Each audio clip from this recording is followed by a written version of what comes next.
अमेरिकी उद्योगपति Elon Musk ने अमेरिकी टेक कंपनी एप्पल के खिलाफ कानूनी कार्रवाई की चेतावनी दी है।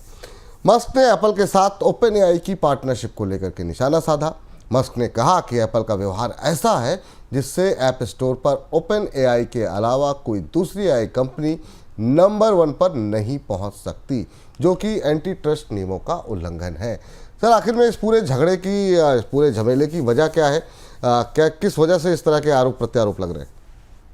पुराना झगड़ा है। पहले तो मस्क और ओपन एआई का, जो डोनाल्ड ट्रंप के आने से पहले और मस्क के सरकार में शामिल होने से पहले से चल रहा है, क्योंकि एलन मस्क लगातार ओपन एआई पर इस बात का आरोप लगा रहे हैं कि वो उन्होंने जो सिस्टम शामिल किए बनाया है वो पब्लिक के लिए नहीं और इस पर है, और उस पर तमाम तरीके के कानूनी सवाल उठाए हैं एलन मस्क ने। अब यहाँ ताज़ा विवाद शुरू हुआ एप्पल के अपने एप्पल ऐप स्टोर को लेकर।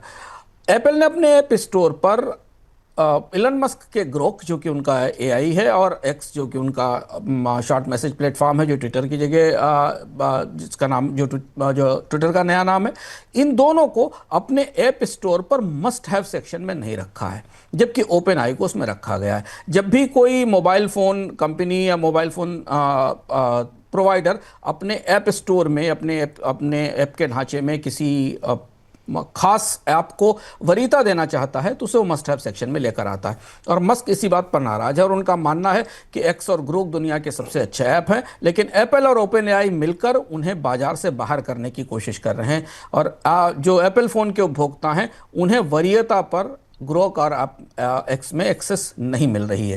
ये विवाद थोड़ा बड़ा हो सकता है, क्योंकि मस्क ने कहा है कि वो इसके खिलाफ कानूनी कार्रवाई करेंगे। इस बीच आईटी सेक्टर में जो है बात कर लेते हैं। आईटी सेक्टर में आ रही बिकवाली की वजह से इस सेक्टर की कंपनियों का वैल्यूएशन लगातार कम होता हुआ दिखाई दे रहा है। एक रिपोर्ट के मुताबिक जनवरी से अब तक शेयर बाजार की टॉप 5 आईटी कंपनियों का वैल्यूएशन औसतन 24% घट चुका है और उनका वैल्यूएशन 5 साल के निचले स्तर पर आ गया है। सर, भारतीय जो आईटी कंपनियां हैं उनको आखिर में हुआ क्या है और कोई संभावनाएं दिखाई दे रही हैं इस स्थिति से निकलने की? बड़ा लंबा किस्सा है विपुल जी। इसको तो हम बेहतर ये होगा कि हम अपने दर्शकों से कहें कि इस बार का अर्थ हम देख लें, क्योंकि कहानी भारत के आईटी उद्योग की ये जो स्थिति आपको दिखाई दे रही है, इनका ट्रेलिंग पी जो है वो कम से 36 टाइम्स था दिसंबर 2021 में, जो अब केवल 22 से 23 टाइम्स के आसपास है। सेक्टर में विदेशी निवेशकों ने सबसे बड़ी बिकवाली की है।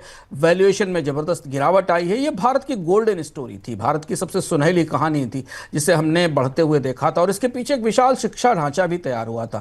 हमें ये लगता है विपुल जी कि आर्टिफिशियल इंटेलिजेंस आने के बाद भारतीय आईटी कंपनियों की समस्या शुरू हुई, लेकिन वो आधा सच है, अर्ध सत्य है। भारतीय आईटी कंपनियों के भीतर कुछ ढांचागत चुनौतियां थी, कहीं कुछ आलस्य था, प्रमाद था, कुछ अहंकार था, जिसने भारतीय आईटी उद्योग को अचानक एक चमकती हुई कहानी से इस स्थिति में ला दिया कि अब इस आईटी स्टॉक्स को कोई छूना नहीं चाहता, जो बाजार के नूरे नजर थे। विस्तार से अगर आप कुछ जानना चाहते हो इस खबर को और इस वजह जानना चाहते हो कि भारतीय आईटी कंपनियों के भीतर क्या हो रहा है, तो इस बार का अर्थ हम जरूर देखिएगा, जो पिछले सप्ताह हमने पोस्ट किया था। आप जाकर तो आपको जानकारी मिलेगी कि कैसे इन कंपनियों के रेवेन्यू मॉडल दरक गए, कैसे इनके बाजार इनके हाथ से निकल गए और कैसे इन कंपनियों ने कुछ ऐसा नया किया नहीं जो इस समय बदलती हुई आईटी की होड़ में इन्हें आगे खड़ा रख सके। ठीक।